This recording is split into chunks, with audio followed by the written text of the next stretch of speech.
पहले नासा, रूस और चीन और अब भारत। क्यों चांद को अपनी मुट्ठी में करना चाहती है पूरी दुनिया? और क्या है चंद्रमा से जुड़े वो डार्क सीक्रेट्स जो स्पेस एजेंसियां हमसे छुपा रही हैं?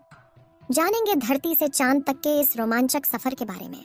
दोस्तों, भारत के चंद्रयान-3 ने का विक्रम लैंडर चांद की सतह पर सॉफ्ट लैंडिंग करेगा। वहीं रूस का लूना 25 भी चांद की तरफ रवाना हो गया है, जबकि साल 2024 में नासा भी अपने आर्टेमिस प्रोग्राम के तहत एक बार फिर वैज्ञानिकों को यानी एस्ट्रोनॉट्स को चांद पर भेजने वाला है। और चीन भी जल्द ही एक और मून मिशन करने वाला है। लेकिन अब सवाल आता है कि इन सभी देशों को चांद पर ऐसा क्या दिख गया जो चारों ओर चांद पर पहले पहुंचने की होड़ मची हुई है? और चांद से जुड़े ऐसे कौन से रहस्य हैं जिनसे से पर्दा उठाते ही हमारा चांद को देखने का नजरिया ही बदल जाएगा? जानेंगे पृथ्वी से चांद तक के इस रोमांचक सफर की कुछ खास बातें। तो जल्दी से अपनी कुर्सी की पेटी बांध लीजिए और पूरा वीडियो जरूर देखिए। दोस्तों, चांद हमारी पृथ्वी से 3,84,400 किलोमीटर दूर है। और अगर हम सीधा रास्ता पकड़ते हैं तो इसी के आसपास डिस्टेंस में ही हम चांद की सतह पर पहुंच जाएंगे। जबकि भारत के चंद्रयान-3 के रास्ते से हमें चांद पर पहुंचने में 42 दिन लगेंगे, क्योंकि चंद्रयान-3 ने चंद्रमा की तरफ जाने का अंडाकार रास्ता चुना है, जिसमें वो पहले पृथ्वी के चक्कर लगाकर चांद की ओर एक लंबे रूट से बढ़ेगा और फिर चांद के चक्कर लगाकर लैंडिंग करेगा। हालांकि यह रास्ता काफ़ी किफ़ायती तो है, लेकिन इसमें हमें एस्ट्रोनॉट के लिए बहुत खाना, ऑक्सीजन और पानी की ज़रूरत पड़ेगी, जिसे स्टोर करने के लिए बड़ा स्पेसक्राफ्ट चाहिए होगा। और इस रास्ते से जाने पर 30 लाख किलोमीटर की दूरी तय करके हम काफ़ी थक भी जाएंगे। इसलिए चलिए हम अमेरिका और रूस वाले सीधे रास्ते से ही चांद की तरफ चलते हैं। और इस रास्ते से हमें चांद पर पहुंचने में 4 से 5 दिन लगेंगे। जब स्पेसक्राफ्ट का लैंडर आपको चांद पर उतारेगा तो बाहर आने के लिए आपको सबसे पहले अपना स्पेस सूट पहनना होगा, क्योंकि चांद पर काफ़ी पतला वातावरण है और इसमें ऑक्सीजन मौजूद नहीं है। इसी वजह से सांस लेने के लिए आपको स्पेस सूट के पीछे लगे ऑक्सीजन सिलेंडर का सहारा लेना होगा। स्पेस सूट पहनने के बाद जब आप चांद की सतह पर कदम रखेंगे तो खुद को काफी हल्का महसूस करेंगे। दरअसल चंद्रमा का गुरुत्वाकर्षण पृथ्वी से 6 गुना कम है, इसलिए अगर पृथ्वी पर आपका वजन 60 किलोग्राम है तो चांद पर यह सिर्फ 10 किलोग्राम हो जाएगा। इसी वजह से पहली बार चांद पर कदम रखते ही शुरुआत में आपका बैलेंस बिगड़ेगा और आप चलने के बजाय उछलते हुए नीचे भी गिर सकते हैं। इसलिए चांद की सतह पर संभल कर कदम रखना जरूरी है। खैर, अब चांद की सतह की बात करें तो यहाँ पृथ्वी की तरह सीधे रास्ते नहीं बने हुए हैं, बल्कि चांद की सतह ऊबड़ खाबड़ है और यहाँ जगह जगह पर चट्टानें, पहाड़ और बड़े बड़े क्रेटर यानी गड्ढे हैं।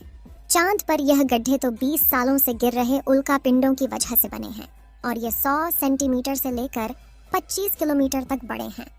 वहीं चांद की मिट्टी यानी कि लूनर सॉइल बिल्कुल ज्वालामुखी से निकलने वाली राख जितनी पतली है और इसका रंग भी पृथ्वी की मिट्टी से ज्यादा डार्क, बिल्कुल सीमेंट की तरह होता है। इस मिट्टी में खुरदरापन न होने की वजह से आप जैसे ही इस पर कदम रखेंगे तो आपके पैरों के निशान बन जाएंगे, जिस वजह से चांद पर सबसे पहले कदम रखने वाले एस्ट्रोनॉट नील आर्मस्ट्रॉन्ग और बज एल्ड्रिन के पैरों के निशान आज भी मौजूद है। अब चांद की खूबसूरत जमीन देखने के बाद साथियों, आप अपनी नजरें जब ऊपर की तरफ करेंगे तो आपको हमारी पृथ्वी भी दिखाई देगी। जैसे पृथ्वी पर चांद का उदय होता है, वैसे ही चांद पर भी पृथ्वी का उदय होता है। बस फर्क इतना है कि पृथ्वी से देखने पर चांद काफी छोटा लगता है और चांद से देखने पर पृथ्वी बहुत बड़ी दिखाई देती है। और यहाँ से धरती की खूबसूरती देखकर आप खुश हो जाओगे। अब अगर आप चांद के उत्तरी ध्रुव पर लैंड करोगे तो आपको अपने आसपास भूतकाल में फैले हुए स्पेस मिशन के स्पेसक्राफ्ट और सैटेलाइट के टुकड़ों के साथ प्लास्टिक बैग में भरा हुआ कूड़ा भी दिखेगा। ये कूड़ा नासा के उन 12 एस्ट्रोनॉट्स ने फेंका है जो चांद पर जा पाए। दरअसल इन बैग्स में इनका मलमूत्र और खाने के रैपर्स और बिस्किट है। वहीं अगर आप चांद के दक्षिणी ध्रुव पर उस जगह उतरते हैं जहां 4 साल पहले चंद्रयान-2 क्रैश लैंड होकर गिरा था, तो वो आज भी आपको उतनी बुरी कंडीशन में ही मिलेगा, क्योंकि क्रैश लैंड होने के बाद न तो वह बारिश और न ही तूफानी बवंडर से रूबरू हुआ है। इसलिए अगर आप उसे अपने स्पेस क्राफ्ट में फिट करके पृथ्वी पर वापस ले आए तो उसे ठीक करके वापस भेजा जा सकता है। दोस्तों, आप यह तो जानते ही होंगे कि स्पेस के सभी ऑब्जेक्ट्स पर अचानक उल्का पिंडों की बारिश हो जाती है। यह तो अच्छा है कि पृथ्वी की मैग्नेटिक फील्ड इन उल्का पिंडों को या तो साइड में धकेल देती है या फिर ग्रेविटी और एटमॉस्फेयर इसे धरती तक पहुंचने के पहले ही जलाकर राख कर देते हैं। लेकिन चांद की मैग्नेटिक फील्ड पृथ्वी के मुकाबले काफी कमजोर है। इसकी ग्रेविटी भी कम है और यहाँ घना वातावरण भी मौजूद नहीं है। इसी वजह से चांद पर लगातार उल्का पिंडों की बारिश होती रहती है। ऐसे में कोई भी उल्का पिंड गिरकर आपको पल भर में मौत के घाट उतार सकता है। इसलिए आपको उल्का पिंडों पर नजर लगाए बैठे कमांड सेंटर के वैज्ञानिकों से लगातार संपर्क बनाए रखना होगा। अब अगर आप सोच रहे हैं कि आप अपने किसी दोस्त या फिर लाइफ पार्टनर को चांद पर साथ लेकर जाकर गप्पे लड़ाते हुए अपने मून मिशन पर काम करें, तो आपको बता दें कि ऐसा मुमकिन नहीं है, क्योंकि चांद पर वातावरण न होने की वजह से साउंड वेव चल नहीं पाते। यानी कि अगर आप अपने साथी को कुछ बोलेंगे तो वह आपके होंठ हिलते हुए तो देखेगा, लेकिन आपकी आवाज नहीं सुन पाएगा। इतना ही नहीं, चांद पर आपको अपनी आवाज तक नहीं सुनाई देगी, मानो जैसे मोबाइल की तरह किसी ने आपको भी साइलेंट मोड पर डाल दिया है।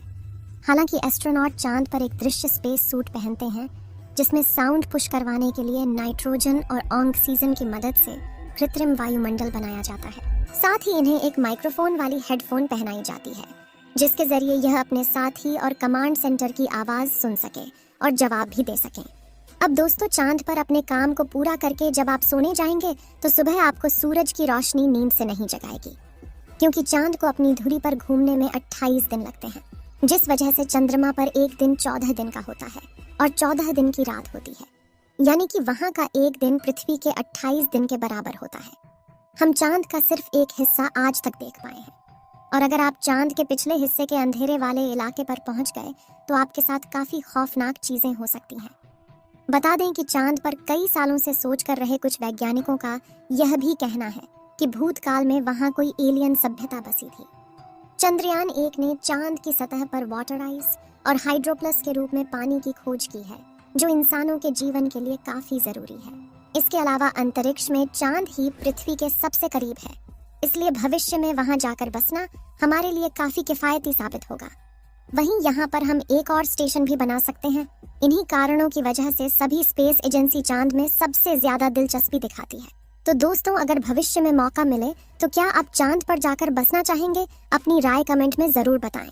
आज के लिए इतना ही। आपकी आखिरी जिम्मेदारी इस वीडियो को लाइक करके शेयर करने की है। इसे ज्यादा से ज्यादा मित्रों तक शेयर करें ताकि उन्हें भी जानकारी मिल सके। और भी ऐसी ही नॉलेजेबल वीडियो के लिए अपने भरोसेमंद चैनल को सब्सक्राइब जरूर करें और बेल आइकन को ऑल पर सिलेक्ट करना बिल्कुल ना भूलें। वीडियो को अंत तक देखने के लिए धन्यवाद।